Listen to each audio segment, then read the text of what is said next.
So what we realize is that we have this unconscious mind, and we can leave things up to the unconscious mind. We can decide what we want, set our goals, and then allow that more resourceful, far greater and expansive part of us to provide the results, to show the way.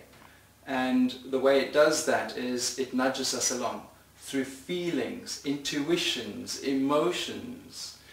This is the unconscious mind's communication to the conscious mind. And that's why I've got these little arrows here. We set an intention consciously and thereby ask the unconscious mind or command the unconscious mind to go forth and do something for us.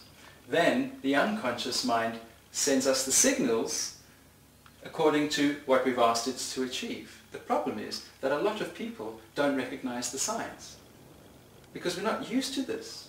We live in a society where we've got to be consciously in control of everything in life, in work, in play. And unfortunately, that's not what utilization of the human mind is about. Because if you want to allow things more naturally to happen, you would allow the unconscious mind, through feelings, intuitions, gut feel, to be nudging us along the most effortless path to that which we seek. But unfortunately, we seem to have lost touch with that. And what I'm suggesting here is that one can tune in to your inner self, which is the unconscious mind. It's in your body. It's in all the cells of your body. There's as much unconscious mind in your left little toe as there is in the grey matter between your ears. So this part of the mind is not limited to your brain at all.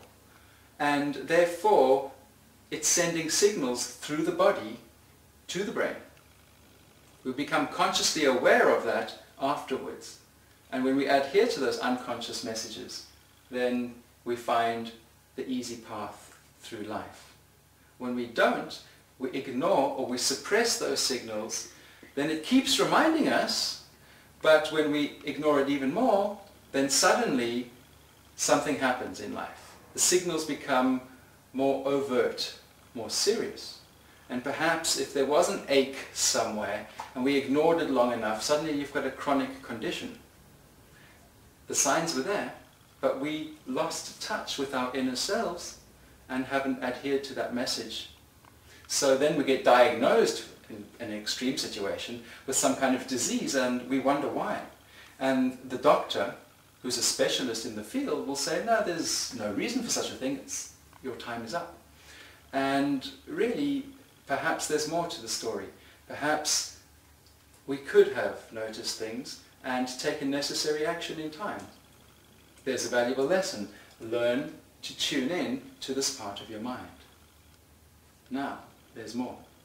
And the reason why this mind is represented with dots that go everywhere is because this part of your mind, which is even beyond the unconscious mind, which some people in this field of study refer to as the higher conscious mind or the superconscious, is really not contained in anything. I mean, nor is the unconscious mind.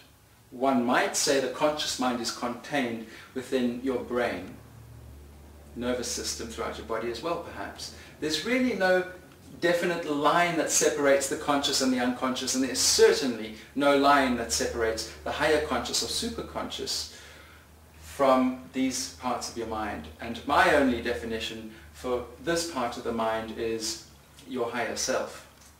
It's that part of you that is connected to the universe.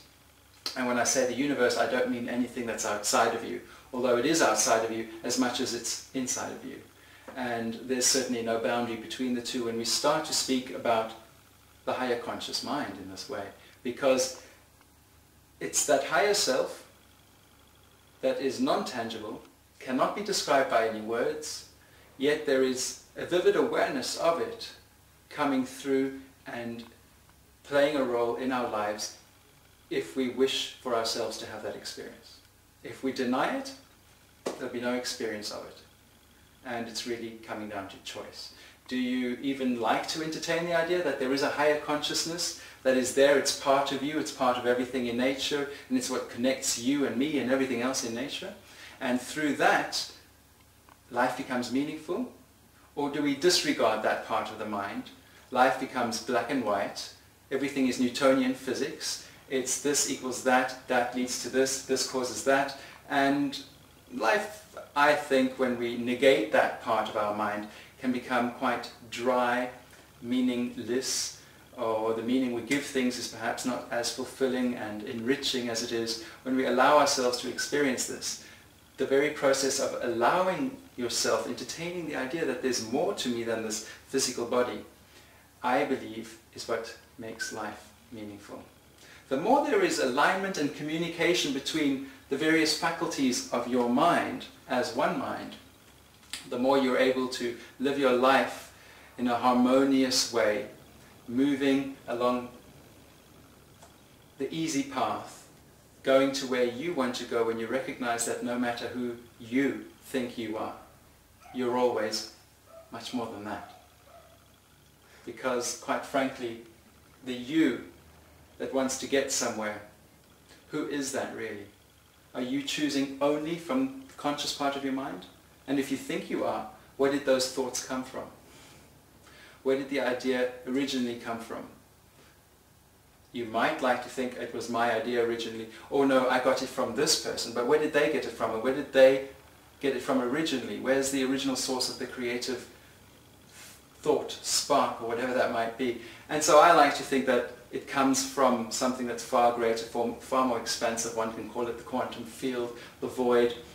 If you're religious, then you can talk about it as something from whatever your religion considers that to be. I'm only talking about mind. Mind is infinite and expansive, and it is contained within us to a certain degree. There's different parts of the mind. They're all responsible for different parts of what it means to be a human being, and the more we identify with these various parts, become consciously aware of them and how they work, the more life becomes effortless, life becomes a flow, life becomes meaningful and rewarding.